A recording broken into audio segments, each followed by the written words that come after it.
सभी दिशाओं से शुभ सुंदर भाव विचार भरे नित अंतर, पुण्य धरा बन जाए स्वर्ग ये मेरे यत्नों से करुणा कर।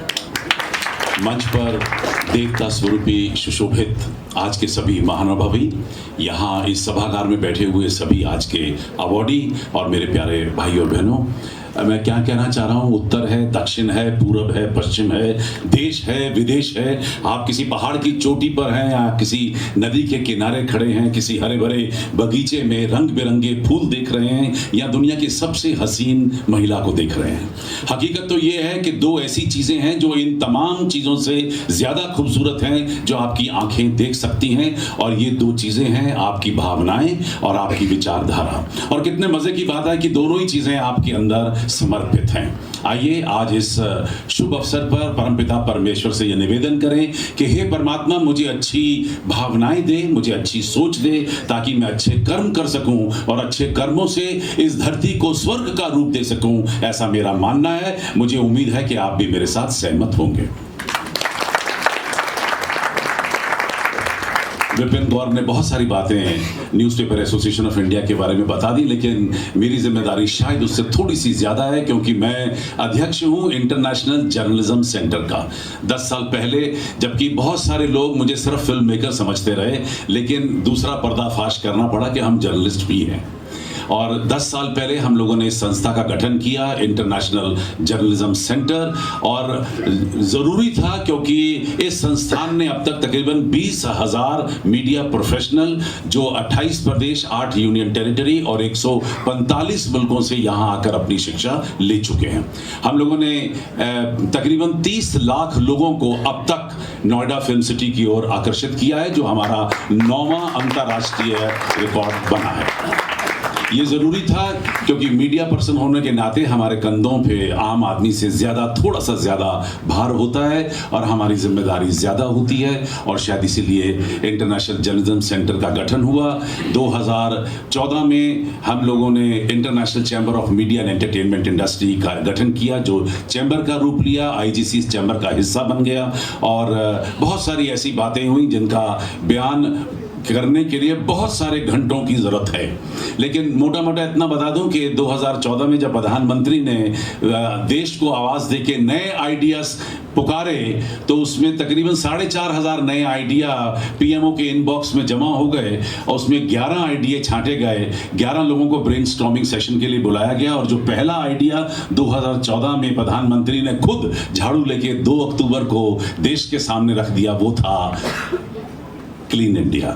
और यही संस्था है क्लीन इंडिया हमारी, मैं इसका पैटर्न हूँ, और हमने 2014 तक 12 लाख लोगों को मेंबर बना लिया था। हमारी जो इसकी ब्रांड एम्बेसडर थी उदिता त्यागी, उन दिनों में मिसेस इंडिया नियुक्त हुई थी। वो आज भी क्लीन इंडिया PMO के बोर्ड में अच्छी तरह काम कर रही हैं। क्या कुछ कहेंगे इस इवेंट के बारे में, अवार्ड को सम्मानित? इंटरनेशनल जर्नलिस्ट और कलम का सिपाही, ऐसे अवार्ड कार्यक्रम में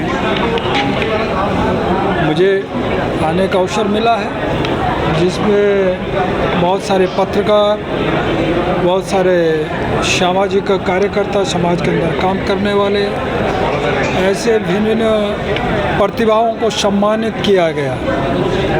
मैं उनको बहुत बहुत बधाई देता हूँ और शुभकामनाएं देता हूँ कि वे अपने क्षेत्र में और आगे बढ़ें, अग्रसर हों।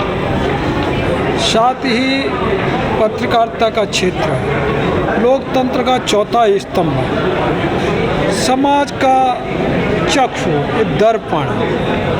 हर कोई घटना देश के अंदर, दुनिया के अंदर क्या हो रही है, उस पर निगाह लगाए रहता है, वो देखता है। आज के उसमें मीडिया बहुत बड़ा रोल है, महत्व है। वहीं सोशल मीडिया है, फेसबुक है, ट्विटर है, ये सारी चीज़ें। तो निश्चित स्वाभाविक है कि ऐसे समय उस अवसर पर ऐसे लोगों को सम्मान किया गया तो निश्चित है वो प्रतिभाएँ अच्छी आगे और अपना काम करेंगे। और मेरा पुनः ऐसे अवसरों को शुभकामनाएं। आए हैं अवार्ड सम्मानित करने के लिए, क्या कुछ कहेंगे? वृंदावन से चल के आप यहाँ तक आए हैं, कैसा लगा?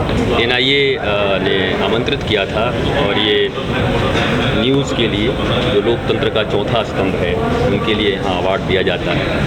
मैं वृंदावन से आया क्योंकि सबसे एंशिएंट हमारे नारद जी ही न्यूज़मैन थे जो हर जगह पूरे ब्रह्मांड में न्यूज़ दिया करते थे। तो लोग कहते हैं कि साधु संतों का न्यूज़ से क्या मतलब? न्यूज़ शुरुआत ही वहाँ से हुई है, न्यूज़ का प्रारंभ ही वहाँ से हुआ है। वो हर जगह जाते थे, प्रत्येक जगह जाकर न्यूज़ को पहुँचाते थे। तो आज इस अवार्ड में आकर के मुझे अवार्ड देने के लिए बुलाया गया था, मुझे भी अवार्ड दिया गया। मैं अच्छा फील कर रहा हूँ और प्रेस करता हूँ और सबके लिए शुभकामना व्यक्त करता हूँ कि भारत का ये चौथा स्तंभ बहुत ही मजबूत होकर उभरे और भारत में शांति, प्रेम और आनंद आए। संदीप सर के लिए क्या कहना चाहेंगे आप? संदीप मारवा बहुत जिंदा दिल इंसान, बहुत जिंदा दिल। मैं उनसे 10 मिनट पहले ही मिला हूँ। बहुत हंसने हंसाने वाले और एक अच्छा विज़न रखने वाले मनुष्य हैं और मैं बहुत प्रसन्न हुआ उनसे मिलकर।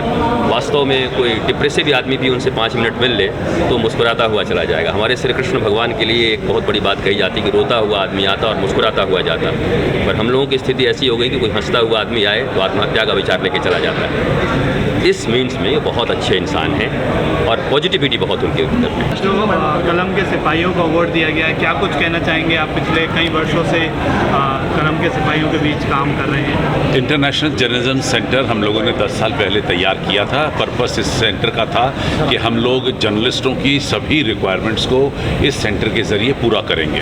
जर्नलिज्म सेंटर ने आपस बहुत बड़ी अंगड़ाई ली और अब वो राष्ट्रीय बल्कि सच में ही अंतर्राष्ट्रीय संस्था बन चुकी है जिसके अंदर तकरीबन 30,000 से भी ज़्यादा जर्नलिस्ट जुड़े हैं। हर साल हम लोग न्यूज़पेपर एसोसिएशन ऑफ इंडिया के साथ मिलकर इस कार्यक्रम का आयोजन करते हैं जहां पर तकरीबन 30 जर्नलिस्टों को जो देश भर से इस वक्त यहां पर पहुंचे हुए हैं उनको सम्मानित किया जाता है। जिन लोगों ने बेहतरीन काम किया है या एक्स्ट्रा ऑर्डिनरी काम किया है, जिन लोगों ने जर्नलिज्म के क्षेत्र में एक नया मकाम हासिल किया है, ऐसे लोगों को सम्मानित किया जाता है। सर, आज आप 24/7 चैनल का भी इनॉग्रेशन किया है, क्या मकसद है इस चैनल को लाने का मार्केट में? जी, हम लोग खुद एक जर्नलिज्म का स्कूल चला रहे हैं और इस स्कूल के अंतर्गत जबकि हमारे पास अपना MSTV बहुत खूबसूरत तरीके से काम कर रहा है, लेकिन हमारे जर्नलिज्म के स्टूडेंट्स को और भी ज़्यादा चौकन्ना तेज़ बनाने के लिए हम लोगों ने ये चैनल उन स्टूडेंट्स के ही हवाले कर दिया है और ये चैनल अब आज से शाम से शुरू हो जाएगा। सर, वैसे तो आपको बहुत सारे अवार्ड मिलते हैं लेकिन आज आपको भी क्या कहते हैं ऑनर डॉक्टरेट का अवार्ड मिला है, तो क्या कहना चाहेंगे? आपको मैं यूनिवर्सिटी का बहुत तहे दिल से शुक्रिया अदा करता हूं जिन्होंने मेरा नाम इस डॉक्टरेट के लिए चुना और मुझे आज डॉक्टर की डिग्री से एक बार फिर से सम्मानित किया। What would you like to say about today's program? Oh, it was very well organized, and as you know, Sandeep is a personality which is who is well known around the world. We meet him in London in Houses of Parliament many times, and it was very well organized. Everybody was, it's just amazing. So thank you so much for everything.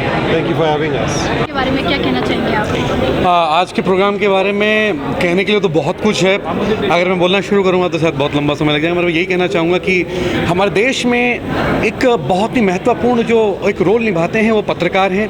साथ ही साथ कुछ जो writers होते हैं, poets होते हैं, कहते हैं कि वो बहुत लंबा लिखते नहीं हैं, कुछ 2 शब्दों में अपनी बातें कह जाते हैं, मगर वो बातें जो होती हैं वो सरकारें हिला देती हैं। तो ये जो कार्यक्रम था ये कलम के सिपाहियों के लिए था और कलम के सिपाहियों की जो ड्यूटी है, जो रोल है, वो अब से नहीं, हमारे देश की आज़ादी के पहले से वो बहुत बड़ा रोल है। उन्हीं की वजह से हमारे देश में आज़ादी आई, हम आज इंडिपेंडेंट हैं, हमारे पास इतनी सुविधाएं हैं कि हम कुछ भी कहना चाहते हैं, कुछ भी करना चाहते हैं तो हम विश्व भर को बता सकते हैं। तो मीडिया ने सबको बोलने की आज़ादी भी दी है और मीडिया ने सबके जो प्रॉब्लम्स होते हैं उनको सॉल्व करने की आज़ादी भी दी। आज़ादी क्या दी है कि उनको करने के लिए मीडिया हमेशा तत्पर रहता है और जितने मीडिया कर्मी हैं वो सबके लिए काम करते हैं, पर उनके लिए काम करने वाले बहुत कम लोग हैं। तो हमारी कोशिश ये रहती है कि हम उनके लिए काम करें।